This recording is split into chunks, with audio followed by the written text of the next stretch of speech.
Messages from super sponsor Bruce. On October 22nd, 2025, how can you find joy in a joyless place? By realizing that you are not there. The world you project is what you see. Realize that you choose to live in a world of joy and look or project that. The spiritual world sees good in everything and looks for good in all. Look for the joy in life, and you will see it. Only you can change your perceptions, and that is best done via the power of spirituality. The ego is not your friend.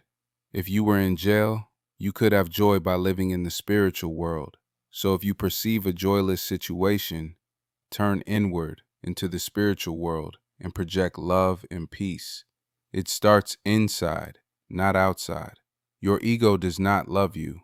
Your ego regards itself as superior and sets goals you can't attain. The ego speaks to you separately, outside the mind of God. The ego always speaks first. It is capricious and does not mean its maker, you, well. The ego raises questions, but doesn't answer any.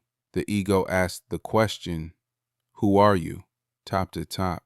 The ego would have you believe you could answer that question without outside answers like, I am a doctor. The Holy Spirit always answers, but does so in quiet and in peace. The answer is, you are a child of God. The ego cannot hear the Holy Spirit. Those who follow the ego have split minds and intentions, confusion. Ego believes that the best defense is attack and wants you to believe in it. So the ego attacks you by telling you that there is no God and you should only believe in yourself. The ego knows that if you are approaching enlightenment, becoming one with your spiritual being, it must war against you. The ego turns to the body as its ally. The body is not you either. The ego uses the body to conspire against your mind. No wonder you work tirelessly at changing your body for your ego's approval.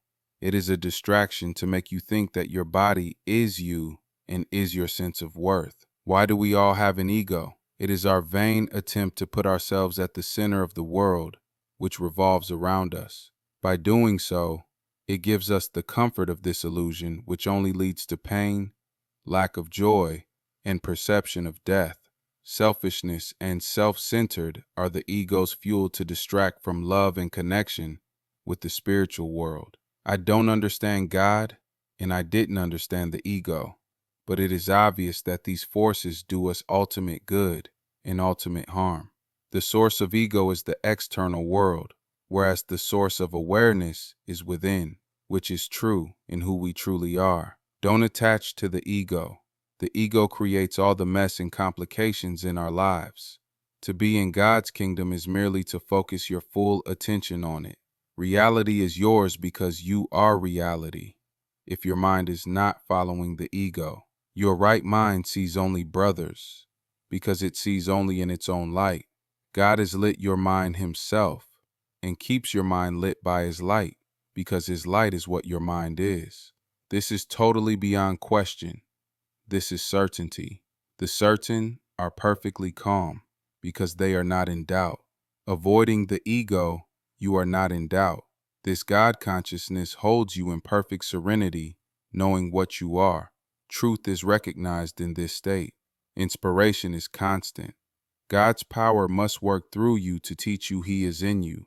God teaches you to learn from what the ego has made and to teach the opposite of that. The ego always seeks to divide and separate. God's healing is the way to undo the belief in differences and lose fear.